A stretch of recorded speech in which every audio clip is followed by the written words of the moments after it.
exclusively on ESPN Plus. UFC 313, Saturday. Reigning light heavyweight champion Alex Pereira defends his title against number one contender Magomed Ankalaev, and an explosive lightweight bout between Justin Gaethje and Rafael Pazzi. UFC 313, Saturday at 10 p.m. Eastern. Buy it on ESPNplus.com/PPV.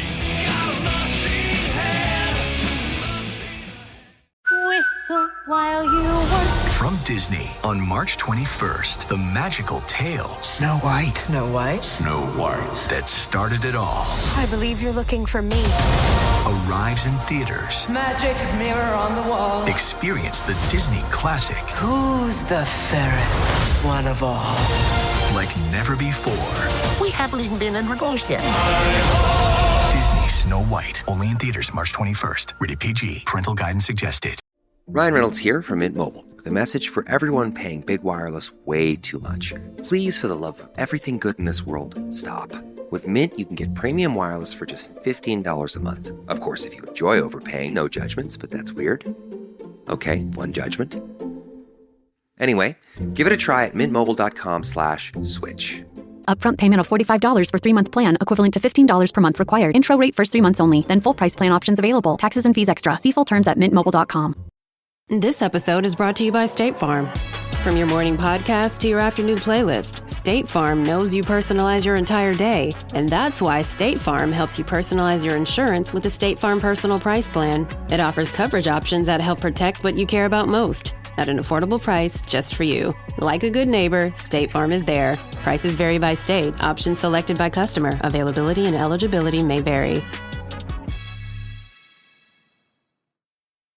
This episode is brought to you by Indeed. When your computer breaks, you don't wait for it to magically start working again. You fix the problem. So why wait to hire the people your company desperately needs? Use Indeed's sponsored jobs to hire top talent fast. And even better, you only pay for results. There's no need to wait. Speed up your hiring with a $75 sponsored job credit at Indeed.com/podcast. Terms and conditions apply.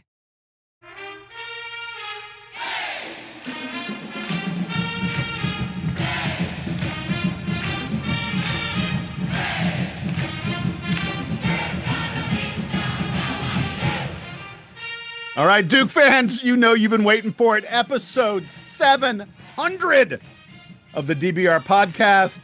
Oh, we're so excited for this. I'm Jason Evans. Joining me is Donald Wine. Donald, are you more or less excited than I am? I'm way more excited than you. You know why? Because I thought I was going to have a day off of work today, and I didn't. So I've taken a break from work just to be on this episode because, as I've told you, work has been stupid the last month and a half. This is, however, very, very exciting. Yeah, by the way, Donald, I want to congratulate you and Scott Rich for doing a very, very fine job with episode 699, the recap of the most recent Blue Devil game. A friend of mine was listening to it, and he was like, I realized your voice wasn't on there, Jason. What was going on? I'm like, I've got a life. Sometimes stuff happens. In addition... I don't. Yeah. In addition to Donald, Sam Klein is here. Sam was with us for the first 400 or 500 episodes, something like that. And we love when we get him back. Sam, welcome in, my friend. Great to be here, of course. Sam, a master of brevity. Thank you, sir. And oh, yeah. I always was, too. And like we did on episode 100, like we did on episode 200. See if you can follow along with me. 3, 4, 5, 6. For episode 700, we are also joined by a Duke great from the past, 1978 Final Four team member, played for Coach K, a visible fan since his retirement from the game, Kenny Dennard. You can see him at games. He's always wearing outrageous, amazing, wonderful, like Hawaiian shirts, the loudest outfits around. Kenny, welcome back for the 7th time to the DBR podcast. Thank you, guys. It's an honor to be here this long. I know you guys have been working your tails off to produce 700 episodes. I cannot imagine. I did 18 episodes during COVID and took everything I had in me. I mean, but I'm really applauding. And I get people that say, hey, I heard you on DBR. I said, well, see you next next round number. See you the next century. 700's here. Holy moly. Yeah, I can't wait, man. For 1,000, you're going to have to get us Coach K. Maybe sooner. Hey, every day above ground, we'll just take it day by day, Rambo. I hear you. Hey, look, I'm going to, at the top, there's something I want to ask that I've just had so many people asking me and talking about this thing that I want to put it to you. And then I'm going to let Donald and Sam do most of the rest of the chatting. I've already talked too much, but you've been watching Duke teams, frankly, for longer than most of the people listening to this podcast have been alive. I've heard a lot of folks lately say this is the most fun to watch Duke basketball team that they can recall in their lifetimes. Where are you on that issue? Because people are like, oh, the way they play defense, the way they pass and share the ball, the way they're beating everybody by 30 points nonstop. What do you think? Where's this team rank among your favorites of all time? Knowing that we don't know how the second game against Carolina, the ACC tournament, the NCAA, we don't know how any of these things are going to turn out. That doesn't matter. Go ahead. That doesn't matter. I would say they're second behind a 78 team that I enjoy watching the clips of. People don't have much access to the video because there wasn't much. We didn't play a lot of games on TV. We only had 4 games nationally, but the 78 team had esprit de corps, it drew a lot of people to Duke, obviously. That's well documented as far as Duke fans. That was back when Duke kind of came back from the 10-year doldrums. But the 78 team, if I can say myself, was a fast-paced, running gun. We didn't have a three-point shot. We didn't have a shot clock. And we scored, we played in the highest scoring game in NCAA final history, total points. So tell me how that works. But point being, this is the number one team besides my own of 78 that. I mean, really? So sorry if I can follow up really quick. What is it about these guys that you're like, this is the most fun watching a Duke team? Well, and again, I give Coach Shire the credit because he's been building a reputation and recruiting him and his staff to bring in guys, and Coach K did it too, brought in guys that fit the program. John's got it now in this whole new world of NIL and transfer portal. And I mean, think if the transfer portal had been something and the NIL would have been something that Coach K in his prime could have had access to and would have adjusted to, as opposed to the purity of what, I've stated over and over again, NIL basically means now it's legal. None of that, nobody got money back in the day unless it was illegal. So if you look at how you can incentivize players to stay longer, how you can get guys that transfer that from a school and not have to sit out. Holy moly. Imagine, because here we got these senior day guys that played 1 year at Duke and have been instrumental in being part of this team that is core, the big 3 freshmen as far, and don't count out, our Australian buddy, Proctor. Oh, no, Proctor and the 3 freshmen are just highlight reels as far as when they get rolling. Fortunately, we've got more than that. We've got other guys. If you've got a big student needs guy who came out, and I watched him play in the Olympics and said, this guy's going to be a whole lot better than Mark Williams was and a whole lot better than whoever else we've had in that middle. Because you remember how what's his name? Filipowski. My bad. That was not a racial slur. No. It would be an illogical one if it was so. Yeah. Filipowski had a much better freshman year with a big guy behind him that could protect the rim. When that guy was gone, he didn't have the same year his second year as far as defense to offense. Now you've got defense to offense, and it's so much fun. We had Jaminski, the Al McGuire called the aircraft carrier, because he was, and then of course we've had teams in the past where we've had big guys at Shelton. Sheldon? Anyway, this is what Sheldon Williams. Yeah, I mean he was like the chairman of the boards, the eraser, whatever. whenever we have a big guy that's mobile, active, helps your defense, it really helps your offense. When you don't, when guys get, now you can drive by me, but I got help. This team has so much defensive responsiveness because of and of course the transfer from Syracuse. So I'm just saying there's so many parts to this puzzle. Even if you take one part away, the others pick up. And then of course you always have the human Energizer bunny to come in at the end to hit a 3 and a layup to drive the crowd wild. But point is, this team's so much fun to watch. And that, it's really the times that we're living that allow this to happen. I would not be surprised if guys stay that we don't think will stay because of the NIL.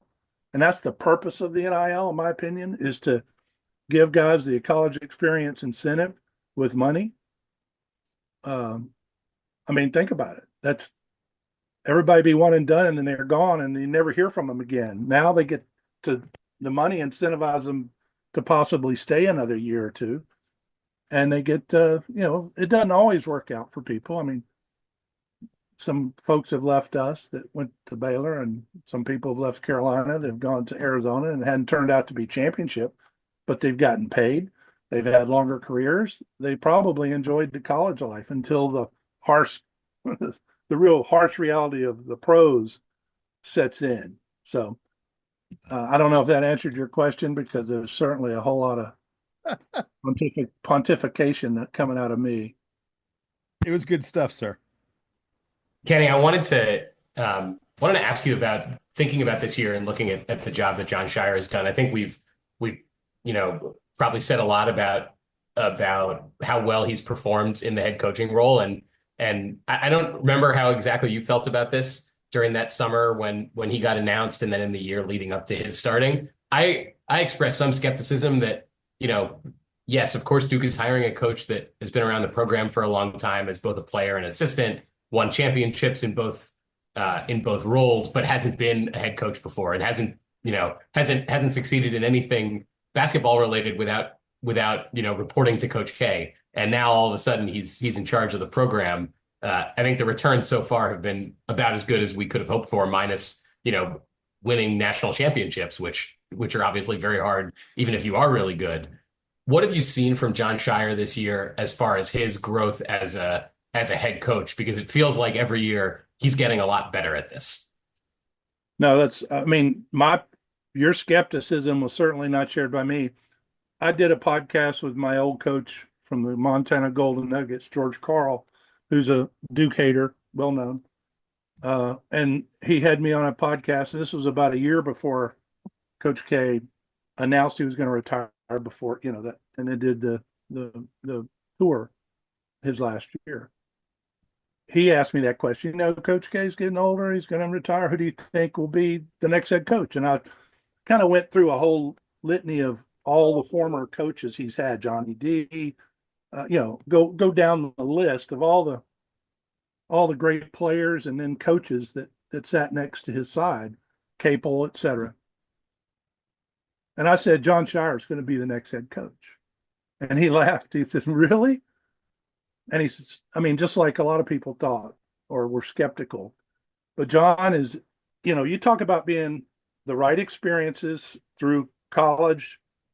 He tried with the pros, had the injuries, did the international games, et cetera, got into coaching, set it to, learned and just basically is a Duke guy through and through, and came all the way through, was in the right place at the right time for the perfect atmosphere of this prior regime, which you've seen.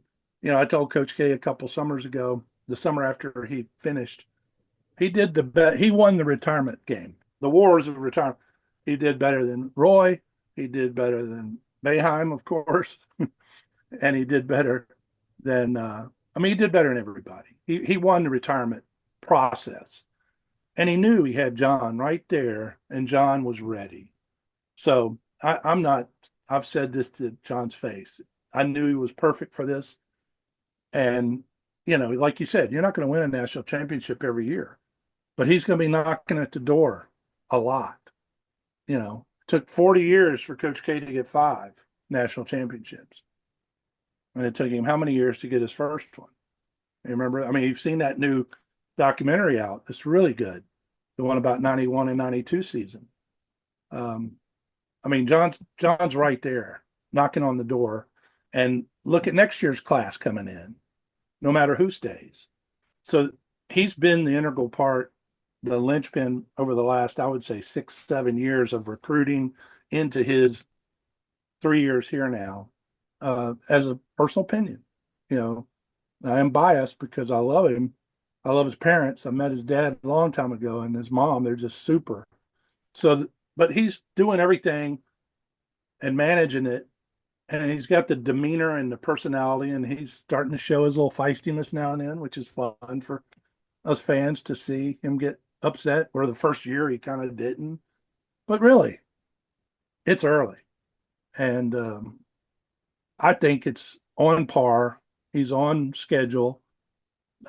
This team, bar any injuries, has a great shot at hanging up a six banner. But again, that's why you lace them up starting in a couple of weeks. What do you think, going back to the question though, what do you think specifically has happened to him this year that is like we asked in the first question, this team is so entertaining and all that sort of thing. I feel like you could put some of that on Shire for enabling that. It's not just that he happens to have Cooper Flag, because it's not like we haven't had talented players the last 2 years. But what do you think it has changed about his coaching or the dynamic or anything this year? Nothing's changed. Nothing's changed. He's growing, and his teams are growing. When you've got that deep of a bench with that much talent, and you can rotate, he hasn't shorted his bench. He hasn't gone from 9-10 players playing to 6 or 7 playing like some coaches do at the end of the year. And that helps everybody's legs. That helps. Coach K, very notably, someone who did that more seasons than not. But he didn't have this much talent. He never had this team. That's what I'm saying. The transfer portal gives that tremendous value add edge to experience that none of the coaches the guys who've retired, from the Virginia coach to, go down the list of all the coaches from kind of the old guard, if you want to call it that. They never had this luxury of having a general manager and an NIL incentive pool and a collective and they've got all this transfer opportunities. I kind of look at, I used to never watch when they pass after the game's over, they do that little league shake your hand line. I never liked that because we never wanted to shake hands. We hated our guys that we played against. We might throw a punch or something. We never did that. That wasn't, now it's kind of it's not a rule, I guess, but it's what people do. And I'm always watching now to see what coaches are doing with the other team's players when they walk by them. To any, I'm going, hey, I'll talk to you this summer. Something like that. Not that it's tampering. I'm just being facetious. But now those guys, they're scouting and they're looking at opponents during the season who might be good candidates to come for a year to Duke with all that experience they had at a team that didn't have much other talent. Maybe the best guy here or the best guy there or the best rebounder there or the best defensive guy. That's a huge difference in recruiting now. And it makes it exciting for me because, and the NIL, to where guys may stick around a little bit. But I don't think John's changed his philosophies, his work ethics. There's nothing that, I'm saying his third year, so he's growing. I saw you in Vegas at the Kansas game. I saw you. You didn't see me. I was a little bit further up than your seats, a couple rows behind Ken and Coach. But of course, that game was a loss, and this team at that point had gone through some growing pains. We had lost to Kentucky. We lost to Kansas. After that game, since then, we won 16 in a row, and we've won 23 of the last 24. In your mind, what has changed? What change came after that Kansas game that has kind of sparked this run that this team has? Because, yeah, they were beating teams, but it wasn't to the level of excitement and entertainment that we've seen recently. Well, the Auburn game, I think, was the critical linchpin game. Slim came off and hit those 6 threes, and That game looked like it was going to get away from us. And it looked like, oh gosh, we overbooked these big time games early for this team. That game was the linchpin, in my opinion. When we won and beat Auburn, that's when they got the confidence that, their young experience and their pool of camaraderie started to form a huge bond. And as a team, anybody that's played on a team, when you've got trust and you've got that bond, you hear it over and over again in all these kind of prepared remarks. But that's the key to and then they've just grown into each other. They've just grown into knowing where they all are. I mean, now it's just a thing. It's a machine. They know where they're going to be. They know what they're going to do. They know who they can trust, who's behind them on defense, who's ahead of them on offense when they're fast breaking, when they're going to do the slip throughs and the back doors. All that just comes with experience. They didn't have that experience in those first couple games. And they're playing on national TV and they're young. So, and they only lost. What did we lose by? How many points in each game? Like 4 and 5. Yeah. Yeah. A possession or so. So I don't think those were losses in a coaching sense or as a player sense. You learn from the L because it's L on the list, but you also learn because, hey, we need to do this better in the game. No matter since the dawn of time, coaches have used tape, film, hieroglyphics, whatever, to show end of game situations. They're sophisticated much more today than ever on showing end of game situations and then going out and practicing for half an hour. You put 2 minutes on the clock, you're up 4. You put 2 minutes on the clock, you're down 6. All those are played in real time in practice a lot. So that gets you ready for those end games. How much had they had that? They may have had a lot of that going on, but until they went through those 2 end game situations where they could have won and didn't, and then they came back and beat Auburn. I think that's really that's the way I felt. That's the game that anchored them into knowing they're good enough to play with anybody. And I hope we get to play Auburn again somewhere down the road and probably be in the national championship if that'd be awesome. Because I think they'd be ready because they're better than they were then. Well, much better. I don't think Auburn's much better than they were then. They're great. They're the same. I will say on this pod a couple of weeks ago, we had a nice little rant about the AP poll, and I said it just feels like everybody talks about Auburn and Duke as if they didn't play back in December, right? They talk about how Auburn is so much better and has played all these teams, and Duke has not played anyone the caliber of Auburn. And we go, well, we beat Auburn. We're one of the 2 teams it has, or now 3 that have beaten Auburn. But I digress. I think also looking at this team, right, since this wave of just pummeling teams has come about, the offense is clicking, the defense is clicking, the camaraderie is there, all the intangibles. Even when we have ruts in one of those areas, we still make it up with something else. And we've had guys take over games. We've had what seems like everything. Is there something out there that you hope doesn't rear its ugly head that could, besides injuries, because obviously that's been something we've had to kind of maneuver around, but is there something out there about this team that you're thinking, hey, we did this early in the season and it didn't work out well? We'd like to not see that rear its ugly head in the tournament. I think they, just being a former player through those practices and game experiences, you don't really think about what you don't want to do again. You think about what works. And so we've got guys now that are pretty well wired on what's working. Now, things can go tough. But then that's where coaches bring you in and they say, here's what we're going to adjust. The zone. We've seen it used very nicely throughout the year to change the other team's state. It's a Tony Robbins thing where you snap your fingers and you change your state. That zone has been really important. And, it comes out every now and then, but not as much as it did during that period where we needed it, right? And we could need it again, especially when, into the tournament, whatever levels we go to, there may be opportunities to change a state if needed. But right now, offensively, we know about the defense, but offensively now, everybody's seeming to find their groove. So in the game situations, while we don't have many lately, they're practicing them, they're working on them, and they're expecting those down the crunch. All right, Kenny, we're going to take a quick break. On the other side, I got one big question for you. This is Carolina week.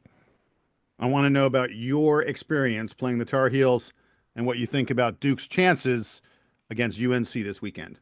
Stick around, folks.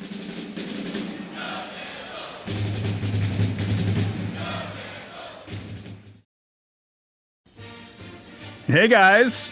Want better performance in all areas of your life? If the answer to the above question is yes, try Joy Mode Daily to support healthier blood flow, improved heart health, and enhance your athletic performance.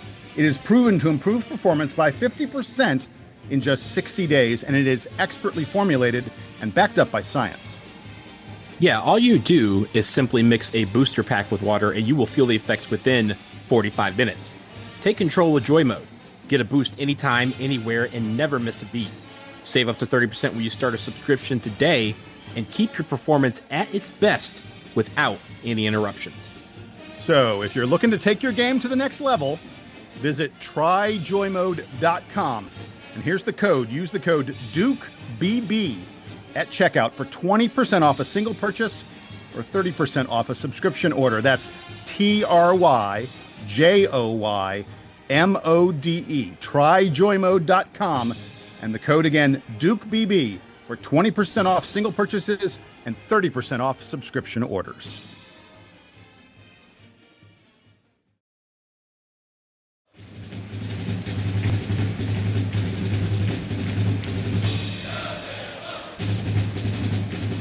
All right, we're back from the break. Jason Evans, Donald Wine, Sam Klein, and Kenny Dennard on episode 700 of the Duke Basketball Roundup. Kenny, I teased this before we went to break. Think back for me, if you will, on your time playing UNC.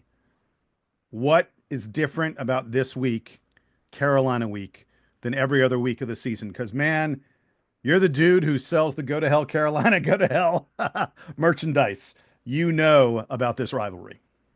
Well, yeah, I think I've got a little bit of authority. In fact, I'm the only person who's ever started in 14 Duke UNC rivalry games.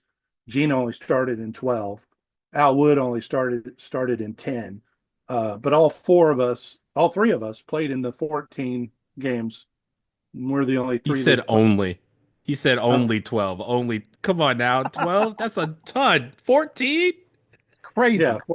Yeah, no, it's crazy. It's a half your career, half a season of playing Carolina. That's outrageous. Well, is that with the big? Is that because of Big Four tournament? What? Yeah, we had the Big Four tournament, right? Had the Big Four and the ACC tournament 2 times during the regular season. Anyway, so I think I do have some authority in this, besides the GTH logo owning that trademark. The thing that's most important for a player when you're getting ready for this, anything can happen. No matter what the team's schedule, no matter what the team's record is, any team, any Duke or Carolina team can beat either one of you, any one of those games, no matter what the past, earlier in the year, later in the year.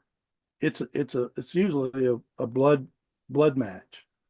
And, there's no love shared on the court by the players. Certainly afterwards, we've always been, friends, and some of my close friends are Phil Ford and Al Wood and those guys. But the point is, when you're playing them, you want to kill them. You want to beat them to a pulp. They want to do that to us. They're in the. I'm nervous about this game because of that. They need to beat us because they're on the bubble. They're on that last 4 out crap that Joe Lunardi has made a living on. I wonder if he has that patented or trademark. But the point being is they need this game. So we better come out. And it's going to be at Carolina. So, I was at the game where we beat them pretty bad. I was with George Carl's guest a few years back at Carolina, sitting in the Royal Suite with Phil Ford and that crew, because they're all good friends. And we beat them pretty bad. And the nice thing that Roy said when he was walking out from his seat and his wife, and he shook my hand and said, "Kenny, I really appreciate you not over celebrating. I know it had to be hard." And it was, but I do know who brung me. and I wasn't going to be a dick. So this game scares me a little bit.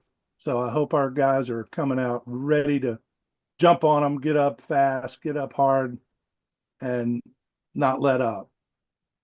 Really in the season, regular season. And I don't know, is anybody talking? I don't watch the news anymore. I just can't take, my blood pressure can't take it. I do watch some sports news, but I haven't seen since Auburn lost. And if we win, will we be number one at the end of the regular season? Is that a conversation topic? I mean, I'll go ahead and tell you, in my opinion, Auburn is still number one at the moment. What they've done in the SEC is so impressive, but I believe that they have lost all sort of wiggle room, so to speak. If Duke wins out, if Duke beats Carolina and wins the ACC tournament, and Auburn does not win out and win the SEC tournament, then I think Duke would be the number one. But I think at the moment, most of the pundits say that Auburn's still number one. This is AP, not this is not Ken Palm Power Rankings. This is AP, right? Right. That's what because the computers. No, we're already number one on the Power Ranking. Duke's been number one on the computers for a while now. Yeah. Right. So why wouldn't we be AP number one if we win Saturday? Well, because it's more a question of the selection committee and no. I'm talking about AP. I will say the AP has not given a single first place vote to Duke all season. Not one. Not any. Yeah, but I'm just saying if so, it's possible. But at some point, forget whatever bias we may or may not have. Auburn's got the same record as we. If we beat Carolina, we have the same record and we've beaten them. I cannot believe it's not the power rankings because we've already been number one there. It's not this. There's strength of schedule and all the stuff the committee looks at. AP is more of a popularity poll for voters, right? Or whoever the AP voters are. Yeah. Journalists. Yeah. Which is a loose term. So point being, I think we've earned it if we do. I think we need to win this game, not just to beat and pulverize Carolina, not just to, we already probably be a one seed in the poll in the ranking for the selection committee, just to see if this AP has a spine about how they should really rank Duke. That's just my point. Kenny, I may be stirring up stuff, but I've not really paid attention. But I thought as soon as Auburn lost, I thought, well, if Carolina gets their ass whooped and we win, we should be number one. That's all I'm saying. Kenny, I want to ask you sort of a more meta question about where Duke is right now. And the context here is there was the recent news with FSU and Clemson and their suit against the ACC. There's kind of all that's gone on with NIL the last few years and the way that we've sort of seen the SEC and the Big Ten start to pull away from the other conferences in terms of not just it's not just the money that they're earning, but it's what they're able to pay out to the players to keep, not just football and men's basketball competitive, but all the other sports, going down the line. You've seen big programs like Stanford have to cut programs because they don't have the money to keep stuff going or to keep stuff competitive. Where do you think about Duke in the context of all this change that's going on in college athletics and whether that's conference affiliation or the way that they think about all the programs? Like, what's your sort of, if you're sitting in Nina King's seat, what are the big things that you're thinking about and what kind of phone calls are you making? Well, first of all, when it comes to the financial profile of Duke alumni, there's plenty of money if they wanted to start a campaign that's specifically for protecting sports that may be at risk because of whatever changes you just described. I'm sure that is something that Duke could do, and people would gladly participate to support that. And we wouldn't be surprised if that's already going on. No, that's right. We wouldn't be surprised. Pretty big way. I mean, it's already the Iron Dukes have this and that. Again, I don't know the intricate levels of what you're talking about of sports getting cut. I do know that one of my buddies, Jay Trahey, is a rugby guy from Club Rugby at Duke back when I was there, and rugby is trying to get some special whatever, and they're doing some stuff with Duke and Duke alumni to help the rugby club because there's no NCAA rugby franchise, right? But the point being is we've got plenty of resources in our alumni base with the right pitch and the right whatever, we could sustain whatever we wanted to sustain as an organization, I believe. So I don't think Nina worries. I think they probably have a program, or they're rolling out programs, or they're pitching individuals about that. But there are schools that are going to suffer, that don't have that access. But that's where we are. We're in a capitalist environment, not a altruistic environment. And that's what big money football, and then now big money basketball with the TV revenues, et cetera. What was my wife saying the other night? She's like, watching the NBA and watching them, how we like Charles and Kenny and Shaq and Ernie on TNT, and then we turn the game down, and then when they come back on, we listen because the games are such shit, most of them. So that there's entertainment value here too, and as long as you can afford and attract and retain quality people, and that's what the NBA is, that's what the NFL is. The riffraff and the character suspects. Bill Foster, you had the best line. We recruit prospects, not suspects.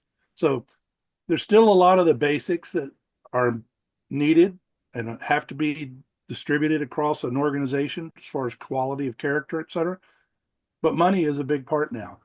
Some schools are not going to be able to support that. But so what?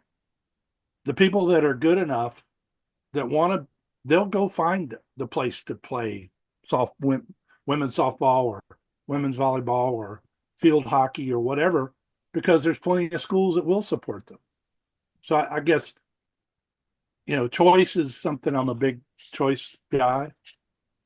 And, those are choices people make when they go to school. Is there an infrastructure there to support your desire, your goal for what you want out of that school? Following up on that, I think one of the things that came out of this recent settlement of all these lawsuits between FSU, Clemson, and the conference yielded was a new structure for revenue sharing that involves mainly how you do as far as viewership for football. And while Duke is killing everybody in basketball, that's not, put into this pie as much as, Georgia Tech, who actually they said led the viewership for the conference because they had a couple of high profile games against Notre Dame and Georgia. What does Duke need to do, or do you worry about how that might affect Duke basketball in the sense that, yes, Duke basketball is still drawing numbers, but if it's not going to enter the pie at the same rate as, a Duke football game or a Georgia Tech football game, do you worry about how that might affect the program? Well, I don't know the numbers you're talking about as far as, it's all new. And there's still a lot of court cases out there regarding NIL. So as far as I understand it, I have my buddy Lynn Simon, who's a big time lawyer, Duke guy. We've had him on the show. Yeah. Mm-hmm. Lynn's an expert at this. And, there's so much still to be, it's like, it's still the Wild Wild West, right? No matter what the league does with their little contract on TV revenues, there's still so much more that's out there, right? So I don't think it's anywhere near a point to where Duke is nervous or should be nervous. Maybe they are. I don't know. But I don't think they should be nervous because it's Duke. And Duke has a brand. Duke has a very supportive alumni apparatus out there. And I don't know if 1 million or 10 million here is going to make a difference in a year based on some divvied up. I remember in 78, we got back from the Final Four and found out that Duke got $250,000 because we made it to the Final Four. And we were like, man, it'd be nice to get some of that. But, think of that. That's a fart now on TV. Sorry. But point being is money is relative, and I think there's still so much to be determined on all this, how it shakes out. And it spins most people's head in a circle to where you just don't want to think about it. But it's going to happen. Some kind of regulation is going to happen. Some sort of structure is going to happen. But I don't think whatever that lawsuit, that didn't do it all. That just did one thing, right? Looking ahead to the tournament, obviously, as we've kind of talked about, Duke is in line for a 1 seed. Whether it's the number 1 overall or one of the other 3 is not the concern here. But of course, there's what looks to be a preferred path for Duke, going through Raleigh and then going into the Eastern bracket, which would put them in Newark. But there's also Atlanta, who's in the South, which is very, very close by, and it has a lot of people there. We're not going to get Atlanta. You're not going to get Atlanta.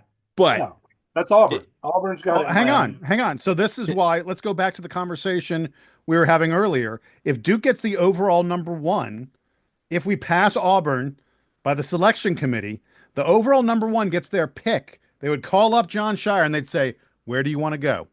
Do you think he'd say Newark or would he say Atlanta? But I couldn't answer that. But I think he's got to say Newark. He's got to say Newark. Why? Wait, why, Sam? Because all the other best programs are all in the Southeast, and the most favorable crowds Duke is going to get are definitely in Newark. Like you've got who else is up? Who else is a top program that's up in the Northeast this year? St. John's, Maryland. You'd probably be looking at playing St. John's in Newark. That's fine. I'm not sure I want that. I'd rather play Florida or Alabama in Atlanta than I would St. John's in Newark. Well, I guess it goes back to your other comment. We were talking about AP number 1 versus what the selection committee. Selection committee is going to probably pick Auburn. I don't know if the tournaments are going to have any effects over it, just because that's kind of what you feel is going to happen. So the AP conversation we had before was just me ranting about journalists, maybe. But the Newark, I haven't been to that arena, so I would love to go. Same. You're not going to have to travel Midwest or West Coast. That's the key, right? Whether you go to Atlanta, but Auburn, I think, is a natural. They're going to do it ratings-wise. I didn't know that somebody got first pick. I did not know that was a stipulation, but I still think we got more alumni in the Northeast than we do in the greater Atlanta area. That's for sure. Sorry, Jason. Yeah. Maybe it's me. I'm wish casting, I think. I think you're wish casting. And the arena in Newark, I'd say the only reason I wouldn't want it is that I'm 97% sure that's where Kyrie broke his toe. So it is not. It is not different because that was the old Meadowlands. This is the Prudential Center, which opened, I believe. I believe it opened after New Meadowlands. So no. This is in Newark. This is in Newark. This is in Newark. This is not the place. The Izod Center.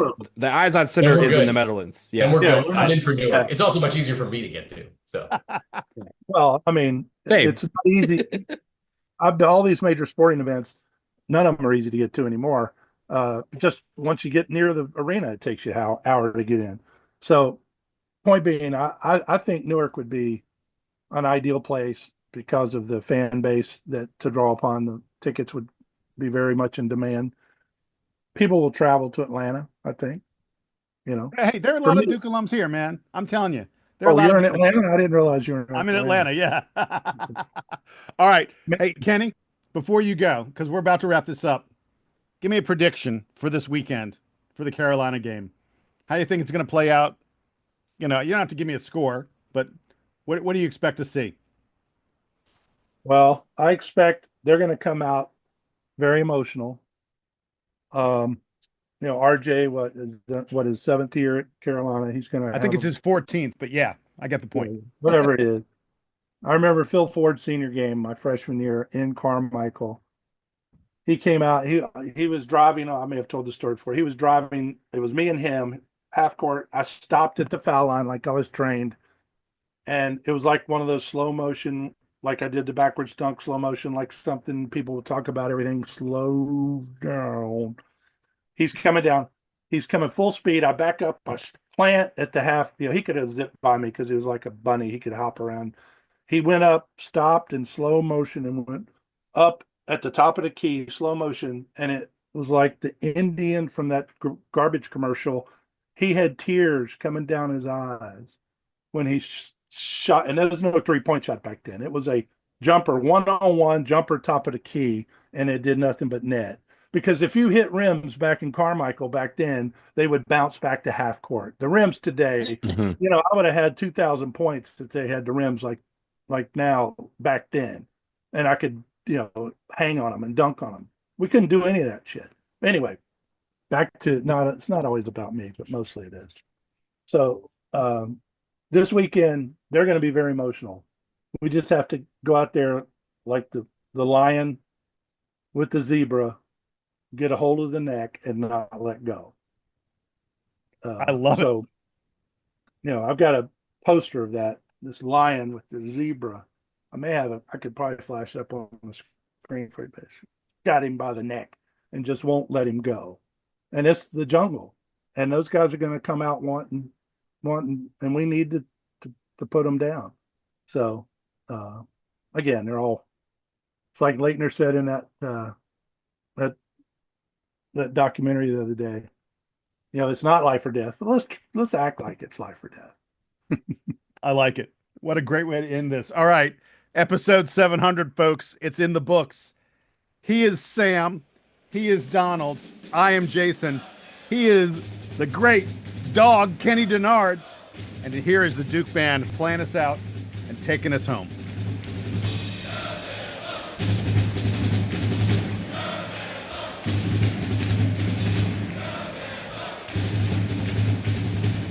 And I was told to compliment you on your weight loss. By who? There was someone who listens to our podcast who said they'd run into you and that you'd lost. You do look like you've lost a lot of weight. Hey man, modern science. Oh, you taking the drugs, baby?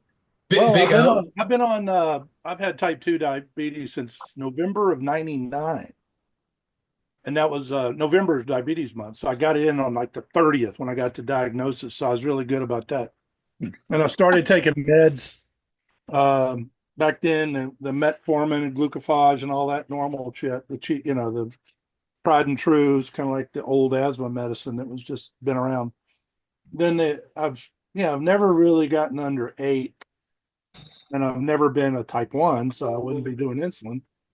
Long story longer, about 10 years ago, they started introducing these newfangled drugs called like Januvia and Jardiance and now they got all these funny, like fat people Jingles. running around singing, that these little pills are the magic. Well, they help, but my rheumatologist or whatever they call them, who does my diabetes treatment, she hooked me up with she took out the Januvia and put in Ozempic in July of 23. And the way the science is, it's like it was made for diabetes. You ramp up over a period of time, like a year, to where you start at 0.25, then you go to 0.5, then you go to 1, then you go to 2. So I've been on whatever 2 is, the maximum dose they try to get you. And my probably the last, 6 months I've been under 7. So it works. And I learned a lot about how this miracle drug of these GP1s or whatever they call them, they're going to change the world for addiction, for alcoholism, for, it's have you seen Jim Gaffigan's latest stand up on Hulu? No. I love him. He does a great thing because he's been on not Ozempic. He's been on one of the other ones. He's the one on, it sounds like a Mangiare or something, Have you heard that? Yeah. Sounds like sounds like you're going to an Italian restaurant. I have several family members who are in the boat you are. So good on you for you look great. So keep it up. Well, all I know is blood sugar is like it's a craving. Once you're at a certain level, until you can break that cycle, you're gonna do stuff to do it.